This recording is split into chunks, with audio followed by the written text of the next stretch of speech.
የእርምጃ ተምሳሌት ከአንድ ተጀምሮ በሂደት መቀጠል መጓዝን ጨምሮ ከኢንተርፕራይዝ ያለፈ ኢንዱስትሪ እሱ ነው መሰረት ለእድገት ተጠሪ የእርምጃ ተምሳሌት ከአንድ ተጀምሮ በሂደት መቀጠል መጓዝን ጨምሮ ከኢንተርፕራይዝ ያለፈ ኢንዱስትሪ እሱ ነው መሰረት ለእድገት ተጠሪ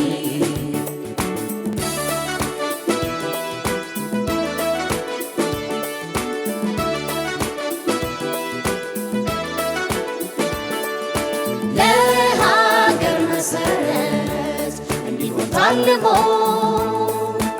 እድገት ያሸጋግር በእግሮቹ ቆሞ ሀገር እንድትሄድ በፍጥነት ተራምዳ ማጀት እንዲሞላ የሁሉም ሰው ጓዳ ሁሉም በደረጃው ባለድርሻ ሁሉም በፊናቸው በጥምረት ከዋሉ ከትንሽ ተነስቶ ካሰቡበት ቦታ መሻገር ይቻላል ወደ ሀብት ከፍታ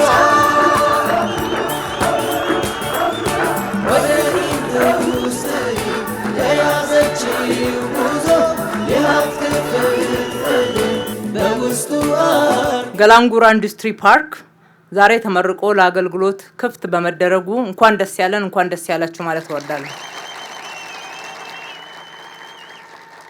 አስጀምሮ ያስጨረሰን ፈጣሪ አምላክ ክብርና ምስጋና ይሁንለት። ኢንዱስትሪ ለአንድ ሀገር ኢኮኖሚ ግንባታ አይነተኛ ሚና ከሚጫወቱ ዘርፎች መካከል ግንባር ቀደም ሚና ያለው ዘርፍ መሆኑ ይጠቀሳል። የሀገራት ኢኮኖሚ እድገት መሰረታዊ ልዩነት የሚፈጠረውና የተፈጠረውም ባላቸው የኢንዱስትሪ ብዛት፣ ጥራት፣ ቴክኖሎጂን የመጠቀም የማምረት አቅምና የገበያ ተደራሽነት ተጽዕኖ እንደሆነም ይታወቃል። ሀገራችን ኢትዮጵያ ለዘመናት ከኋላ ቀር የግብርና አሰራር ያልተላቀቀ ኢኮኖሚ ውስጥ በመቆየቷ ለረጅም ዘመን ተወዳዳሪ ኢኮኖሚ ሳትገነባ በድህነት ከሚጠቀሱ ሀገራት አንዷ ሆና ቆይታለች። ይህን ችግር የተረዳው የለውጡ መንግስት ዘርፉን ከይስሙላ እንቅስቃሴ አላቆ በፖሊሲ የተደገፈ መሰረታዊ ለውጥ በሚያመጣ አግባብ በሀገር በቀል ኢኮኖሚ ሪፎርም ደግፎ በኢትዮጵያ ታምርት ንቅናቄ በመምራቱ አበረታች ውጤቶችን ማየት ጀምረናል። የዚህ ንቅናቄ አካል የሆነው ባለፉት አመታት እንደ አዲስ አበባ ከተማችንም ለኢንዱስትሪዎቻችን ድጋፍ በማድረግ የማምረት አቅማቸውን ለማሳደግ የመንገድ መሰረተ ልማት፣ የመብራት፣ የውሃ፣ የማሽነሪ ሊዝ፣ የብድር አቅርቦትና የገበያ ትስስሮች በመፍጠር ኢንዱስትሪዎቻችን እንዲያድጉ ችግሮቻቸው ተፈቶ የማምረት አቅማቸውም ከፍ እንዲል የማድረግ ስራ ስንሰራ ቆይተናል። ለአብነትም ከመስሪያ ቦታ አንጻር ባለፉት 5 አመታት ብቻ አዲስ ለተገነቡትና ለነባሮቹ ለ2930 ኢንዱስትሪዎች የመስሪያ ቦታና የመሬት አቅርቦት ተያያዥ ችግሮቻቸውንም ፈተናል። በተጨማሪም ባለፉት 5 አመታት ብቻ 20,000 ሼዶችን ገንብተን 35 ሄክታር መሬት ለጥቃቅንና አነስተኛ ማቅረብ ችለናል።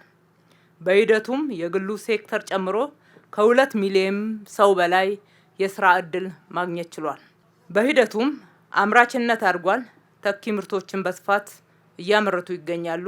ወደ ውጪ በመላክም የውጪ ምንዛሪን በማስገኘት አይተኬ ሚና እየተጫወቱ ነው።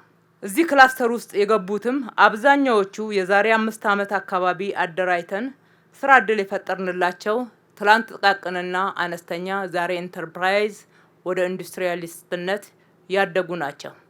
ይሄ የሚያሳየን ከሰራን ከተጋን በትንሽ ጀምረን ትልልቅ ቦታ መድረስ ጊዜው አጭር እንደሆነ ማየትና መማር ይቻላል። የከተማ አስተዳደሩም ከጊዜ ወደ ጊዜ እያደገ የመጣውን የከተማውን ገቢ ከ72 እጅ በላይ የሆነውን በጀቱን ለዘላቂ ልማት ግቦች የነዋሪዎችን ኑሮ በማሻሻል የልማት ፕሮጀክቶችን በስፋት እንዲገነቡ በማድረግ ብክነትን በእጅጉ በቀነሰ መንገድ እየተተገበረ ያለበት አንዱ ማሳያ ይሄ እዚህ የምታዩት የተንጣለለ ግቢ ነው። ይህ የገላንጉራ ኢንዱስትሪ ፓርክ በ93.9 ሄክታር መሬት ላይ ያረፈ ሲሆን በዚህ መልክ የኢንዱስትሪ ክላስተር የመገንባት ዋነኛው መነሻችን የአምራች ኢንዱስትሪዎችን አቅም በማጠናከር በዓለም አቀፍ ተወዳዳሪ እንዲሆኑ ለማድረግ ዘመናዊ ኢንዱስትሪ ቴክኖሎጂዎችንና አሰራሮችን ወደ ሀገር ውስጥ በማስገባት የእውቀት ሽግግርን ለመፍጠር በክላስተር ውስጥ በሚገኙ ኢንዱስትሪዎች መካከል የቴክኖሎጂና የእውቀት ልምድ ልውውጥን ለማበረታታት ከውጭ የሚገቡ ምርቶችን በአገር ውስጥ ምርቶች በመተካት የውጭ ምንዛሬን መቆጠብና ወደ ውጭ መላክንም ለማበረታታት በአምራቾችና በሸማቾች መካከል ቀጥተኛና ቀልጣፋ ትስስር እንዲኖር ማድረግ እንዲሁም ኢንዱስትሪዎች ምርቶችን ለሀገር ውስጥና ለዓለም ገበያ በቀላሉ እንዲያቀርቡ ለማገዝና ምቹ ሁኔታን ለመፍጠር ነው። በኢንዱስትሪ ክላስተር ውስጥ እስከ 20 ሺህ የሚሆኑ ዜጎች ቀጥተኛ የስራ እድል የሚያገኙ ሲሆን በአሁኑ ወቅት ወደ 6 ሺህ የሚሆኑ ሰራተኞች በተለያዩ የስራ መስኮች ውስጥ የሚሰማሩ ይሆናል። በአጠቃላይ 116 አምራች ኢንዱስትሪዎችን የያዘ 356 ቢሮዎች፣ 248 መሸጫ ሱቆችና መጋዘኖች፣ የምርት ማሳያ ኤግዚቢሽኖች፣ የማሽን ጥገና፣ የሆቴልና የካፍቴሪያ አገልግሎቶች፣ የመመገቢያ አዳራሾች፣ የስፖርት ሜዳ፣ የህፃናት ማቆያ፣ የቆሻሻ ማጣሪያ፣ የራሱ የውሃ ጉድጓዶች፣ በቂ የኃይል አቅርቦት ተሟልቶለታል። እንዲሁም 4 ኪሎ ሜትር የውስጥ ለውስጥ የአስፋልት መንገድና እስከ 400 ድረስ በአንድ ጊዜ ተሽከርካሪዎችን ማቆም የሚችል ፓርኪንግም አለው። በገላንጉራ እየሰራን ያለነው ይህም ብቻ ሳይሆን በርካታ የብልጽግና አሻራዎችን ማስቀመጥ ችለናል። ለአብነትም አጠገባችን የተንጣለለ 1000 የሚጠጋ ሄክታር ላይ ወደ 60 ሺህ ቤት የሚሆን እየገነባን ነው። ሌላ አዲስ ከተማ ማለት ይቻላል።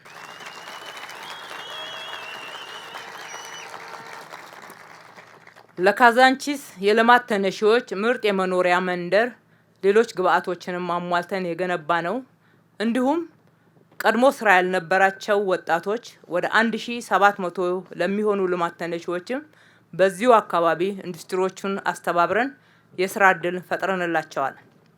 ከዚህም በተጨማሪ 14 ሄክታር ላይ ያረፈ የግብርና ልቀት ምርት ማዕከል ለልማት ተነሺ አርሶ አደሮች ገንብተን ቋሚ ገቢ የሚያገኙበት ማዕከል እዚሁ ገላንጉራ ላይ የተገነባ ነው።